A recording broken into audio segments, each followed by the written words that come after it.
Welcome to our show. हम बात करेंगे क्योंकि आज चुनाव का माहौल है, पूरे देश में जो है चुनाव को पर्व की तरह मनाया जाता है। काफी लंबे समय से लोगों को इंतजार था। तो शगुफ्ता, मैं तो काफी देर से बोल रही हूँ, मैं चाहूंगी कि आप लोगों से जानते हैं आपको क्या लगता है कि इस बार देश का प्रधानमंत्री कौन होने वाला है।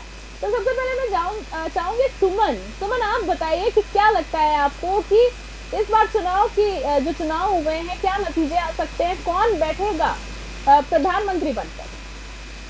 देखिए, प्रधानमंत्री बनकर कौन बैठेगा ये तो फैसला नतीजा आने पर ही हो पाएगा। लेकिन अगर हम पिछले चुनावों की बात करते हैं तो 2019 में जो है 543 सीटों में से 353 का जो आंकड़ा है वो मोदी जी के पक्ष में आया था और रुझान जो है वो भी इसी तरफ जा रहे हैं। तो देखते हैं क्या रुझान जो भी आते हैं वो इन आंकड़ों को सही साबित कर पाएंगे, मोदी जी बहुमत से सरकार बना पाएंगे, जो उनका 400 पार का नारा है वो रिकॉर्ड तोड़ जीत हासिल कर पाएगा या नहीं, ये देखना बहुत ही दिलचस्प होने वाला है। ठीक है, बिल्कुल सुमन सही कह रही है। सुमन का कहना भी सही है कि लोगों की जुबान पे, बच्चे बच्चे की जुबान पे बीजेपी नहीं मोदी जी है, चारों तरफ मोदी के नारे लगे, मोदी की लहर। हाँ, कह सकते हैं शगुफ्ता? बिल्कुल कह सकते हैं। ठीक है, कि वो राज सिंहासन पे आज विराजमान होते हैं क्या फिर से। आपको क्या लगता है कि मोदी जी ने किस तरीके से काम किया शगुफ्ता? काम देखा जाए तो बहुत अच्छा किया है। भारत में काफी चेंजेस आए हैं। ठीक है, जैसे हो सकता है कि जैसे कि काफी सारे फैसले, ऐतिहासिक फैसले, बिल्कुल नए फैसले हुए, नई चीजें हुई है। बाहर से जो आउट ऑफ इंडिया से लोग नहीं आते थे वो अब मोदी के रहते हुए आने लगे। ठीक है, ऐसे नए काम तो होने लगे।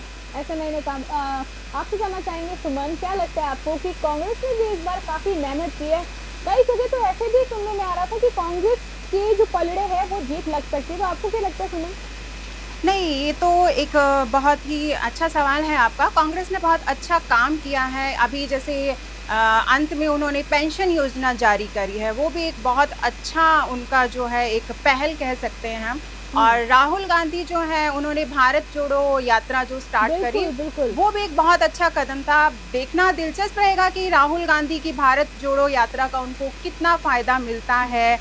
एक जो परिपक्व नेता के रूप में वो सामने आ पाते हैं या नहीं आ पाते हैं, अपनी छवि कहाँ तक उन्होंने एक नेता के रूप में उभारी है, ये देखने वाली बात होगी। सुमन कहने का मतलब बिल्कुल आपने भारत जोड़ो यात्रा की जिस तरीके से बात की, वैसे कह सकते हैं कि सुमन से काफी मेहनत पड़ी इस बार राहुल गांधी जी को। तो नतीजे कहाँ के, काफी सारी रैलियां भी इस बार की, उनकी बहन के साथ उन्होंने जाके रैली की है। काफी जगह उनकी माता श्री जो है सोनिया गांधी जी, उन्होंने भी रैली की है।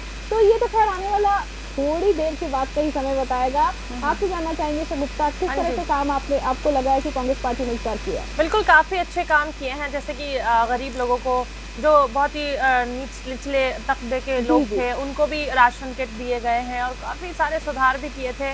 इसी बीच एक थोड़ा सा झोल हो गया था जो कि पेपर लीक वाला मामला, तो उस वजह से कांग्रेस डाउन पर चली गई, क्योंकि सारा का सारा ब्लेम लग गया कि कांग्रेस की वजह से, कांग्रेस के नेताओं ने ये कर दिया वो कर दिया, पेपर लीक हो गया। तो इस वजह से अच्छा काम होते होते भी वो डाउन पे चला जाता है। ठीक है, जैसे कि आपने शगुफ्ता बात की, तो कांग्रेस के न्याय पत्र में पेपर लीक की मैं बात आपसे करने ही जा रही थी कि उसमें न्याय पत्र में ये कहा गया है कि अगर इस बार कांग्रेस की सरकार आती है तो न्याय पत्र के मुताबिक पेपर लीक से निपटने के खातिर फास्ट ट्रैक अदालतों का गठन किया गया है। साथ ही पीड़ितों को जो रहेंगे आर्थिक मुआवजा देने तक की बात कही गई है। तो आपको नहीं लगता कि ये जो इनका न्याय पत्र है ये लोगों को लुभाने के लिए सिर्फ है, या क्या कुछ सच में धरातल पे भी ये चीजें देखने को धरातल पे भी सच में देखने को मिलनी चाहिए? क्योंकि जो विद्यार्थी होते हैं वो पूरा साल अपनी मेहनत करते हैं, इतना मुश्किलात के साथ वो एग्जाम हॉल तक पहुंचना चाहते हैं और फिर बाद में ये पता चलता है कि पेपर लीक हो गया और उसके सपने ही चूर चूर हो गए।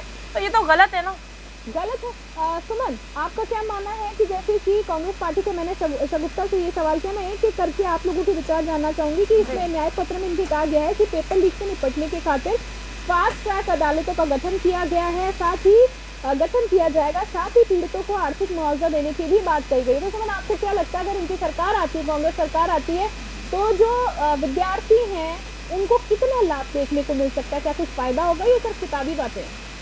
देखिए, अगर फास्ट ट्रैक जो इन्होंने आपने पत्र में बोला है, अगर वो लागू होता, न्याय पत्र में जो बोला है, अगर वो लागू होता है, जाहिर तौर पर विद्यार्थियों को बहुत फ़ायदा मिलने वाला है।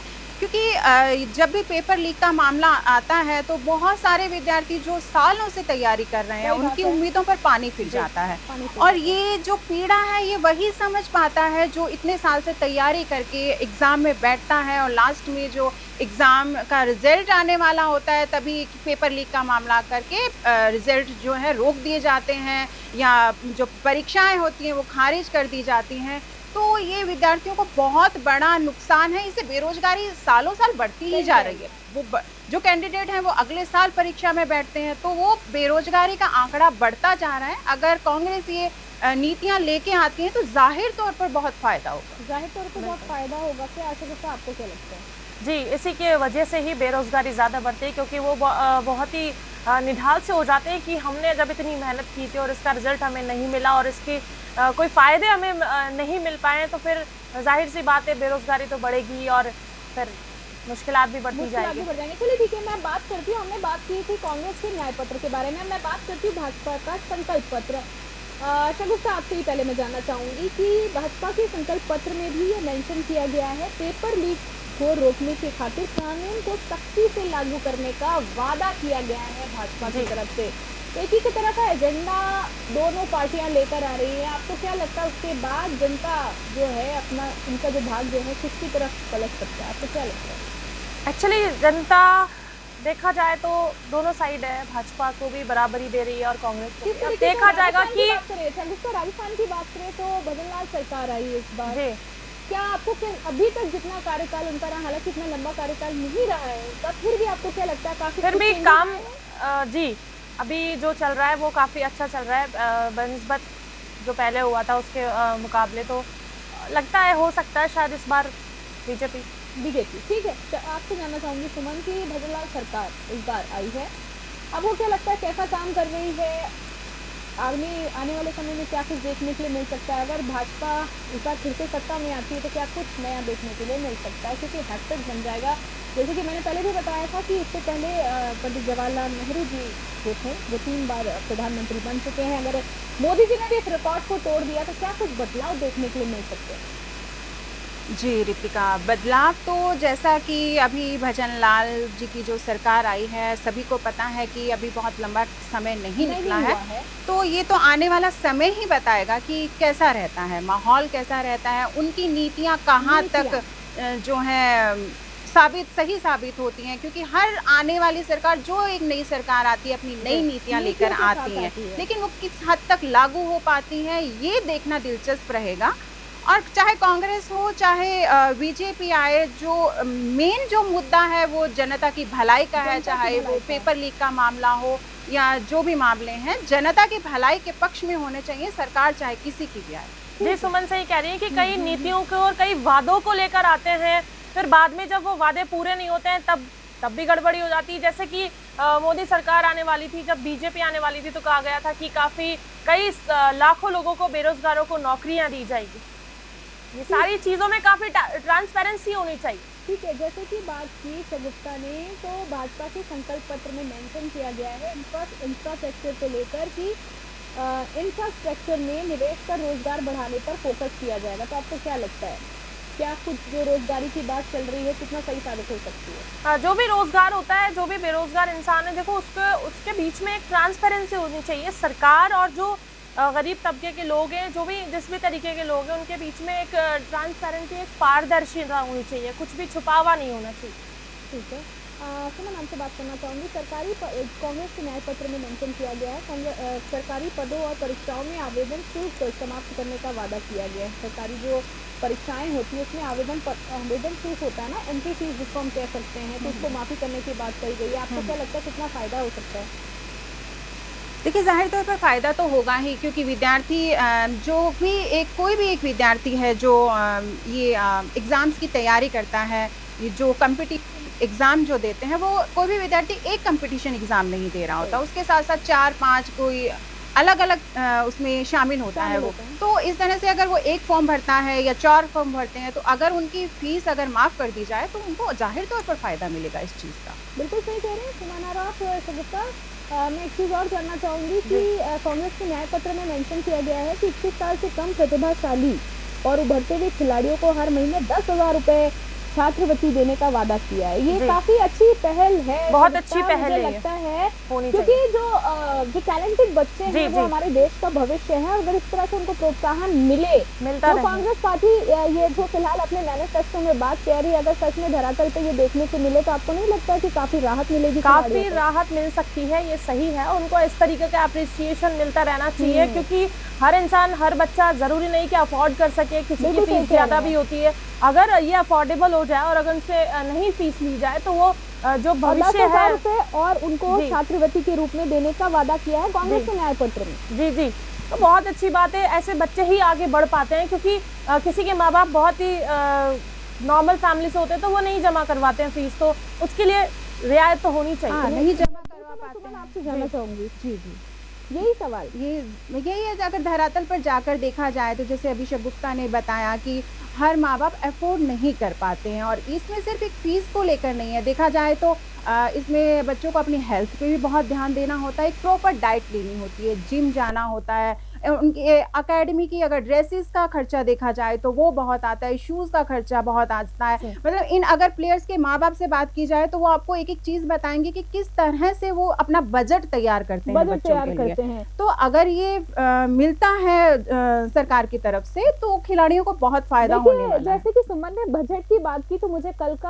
की एक खबर याद आ गई। आपको ध्यान होगा सुमन और शगुफ्ता की कल बजट की बात करें तो टोल टैक्स पे जो है वो बढ़ोतरी हुई है। बिल्कुल, दूध पर बढ़ोतरी हुई है। जी जी जी, है ना, दूध के अमूल दूध पर बढ़ोतरी हो गई, दूध पे थी, और एक मदर डेयरी मेरे हिसाब से, अगर मैं भूल नहीं रही हूँ माफी चाहूंगी, तो कहने का मतलब है दूध के प्राइसेस में जो है वो बढ़ोतरी हुई है। टोल टैक्स एक बहुत बड़ा मुद्दा है। आप देखिए कि सभी को जोड़ने का, एक जगह इकट्ठा होने का एक जो कहता है ना मुख्य पॉइंट जिसको बोल सकते हैं टोल टैक्स है। टोल टैक्स से की जो जिस तरीके से प्राइसेस बढ़ी, इस पर आप लोगों का क्या कहना है?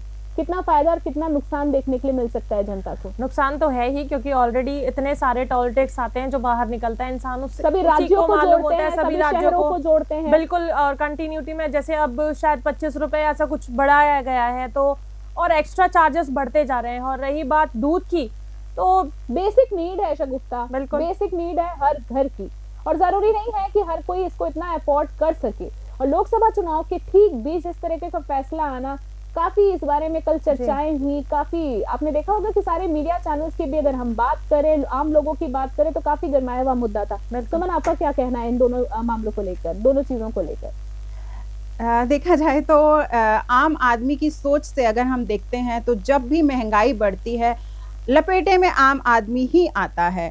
अगर हम दूध की बात करें कि दूध में चाहे आप 2 रुपए बढ़ाएं, चाहे आप 1 रुपए बढ़ाएं, दूध एक ऐसी बेसिक नीड है कि दूध तो इंसान को खरीदना ही पड़ेगा। 2 रुपए की, मैं अगर गलत नहीं, मुझे जितना याद है शायद 2 रुपए की सीधी बढ़ोतरी की गई। अगर देखिए बात करें कि महंगाई बढ़ती है, हम भी समझते हैं समय के साथ महंगाई बढ़ती है, 10 पैसा, 20 पैसा, 30 पैसा, चलिए मान लिया कि 1 रुपए तक, पर सीधा 2 रुपए, आपको नहीं लगता ये कमर तोड़ने वाली आम जनता की बात हो जाती है कि सीधा 2 रुपए दूध पे बढ़ाया जा रहा है? जी बिल्कुल, आमदनी कम है और खर्चा ज्यादा है। अगर अर्निंग और स्पेंडिंग का आंकड़ा अगर हम देखते हैं तो एक आदमी जो रोजमर्रा की जिंदगी में कमा रहा है उससे ज्यादा वो खर्चा कर रहा है, तो ये कमर तोड़ तो है ही महंगाई। देखते हैं आगे आने वाली सरकार जो है महंगाई पर अपना क्या रुख अपनाती है। बिल्कुल, कल मैं मेरे सीनियर हैं जो हमारे सीनियर हैं, न्यूज हेड है, नरुका जी से बात कर रही थी, महंगाई को लेकर कोई बात हुई थी, तो नरुका जी से मैंने पूछा, मैंने कहा सर कि और क्या क्या मतलब डिस्कस कर रहे थे, तो बहुत अच्छी उन्होंने एक बात कही जो मेरा भी जिस बात ने ध्यान आकर्षित किया था कि देखिए अभी छुट्टियां आ चुकी हैं, महंगाई की उस पर मैं बात कर रही हूँ, टोल टैक्स की बात कर रही हूँ, कि जो बच्चे हैं इस वक्त घर में होते हैं, अलग अलग राज्यों में वो जाते हैं, घूमने के लिए जाते हैं, लोग अपना बजट बनाते हैं, माता पिता काफी पूरे समय इकट्ठा करते हैं कि गर्मी को छुट्टियां आएंगी, लोग अपने नानी दादी के घर जाते हैं। कहने का मतलब है कि लोग एक शहर से दूसरे शहर जाते हैं, पर इस तरीके से बीच बीच में टोल प्लाजाज भी आते हैं, पर अगर इस तरीके से इतना हाइप अगर टोल प्लाजा वाले अगर कर देंगे तो आम जनता का जो बजट है पूरी तरीके से तो बिखर ही गया, डगमगा जाएगा। बिल्कुल, उनका बजट डगमगा जाएगा, वो बाहर जाने के लिए फिर सोच में पड़ जाएंगे कि अब जाना है कि नहीं जाना है। बिल्कुल सुमन, आप? बिल्कुल, जैसे हम बाहर जाने के लिए एक बजट तैयार करते हैं कि घूमने का ये रहेगा, रुकने का ये रहेगा, खाने का ये रहेगा, वैसे ही अब अलग से एक पॉइंट बनाना पड़ेगा कि टोल टैक्स ये रहेगा। टोल टैक्स, ये सुमन ने बहुत अच्छी बात कही कि अब हमारे बजट में हमको एक चीज और मेंशन करनी पड़ेगी कि भाई टोल टैक्स का पैसा भी इतना हमारे बजट पे अलग हमको से रखना निकाल पड़ेगा। के रखना है।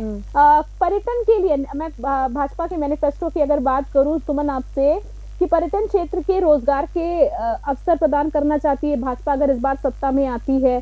घोषणा पत्र में इन्होंने मेंशन किया है कि जो रोजगार है उसको बढ़ावा मिलेगा। पर्यटन क्षेत्र की मैं बात करें तो क्या लगता है आपको? देखिए, पर्यटन क्षेत्र की अगर हम बात करते हैं तो भारत की जो आर्थिक व्यवस्था है उसके अंदर पर्यटन का एक बहुत बड़ा योगदान बहुत है। बड़ा, बहुत दूर बड़ा। दूर से मतलब पर्यटक विदेशों से भी लोग आते हैं यहाँ पर, बहुत शांति पाने के लिए आते हैं। कुछ लोग जो हैं सुकून पाने के लिए, योगा मेडिटेशन करने के लिए भारत और आते योगा हैं, मेडिटेशन की बात की हरियाली तो देखने। सुमन एक जी। चीज मेंशन करना चाहूंगी, आपके पॉइंट से ही मैं बात निकाल रही हूँ कि पर्यटन की बात की तो मोदी जी ने जो आपसी देशों के जो रिश्ते हैं जो पहले इतने बेहतर नहीं थे, उन्होंने देश का कहते हैं ना देश दुनिया का भ्रमण कर करके कहीं ना कहीं आपसी रिश्ते सुधार तो दिए। आपको क्या लगता है?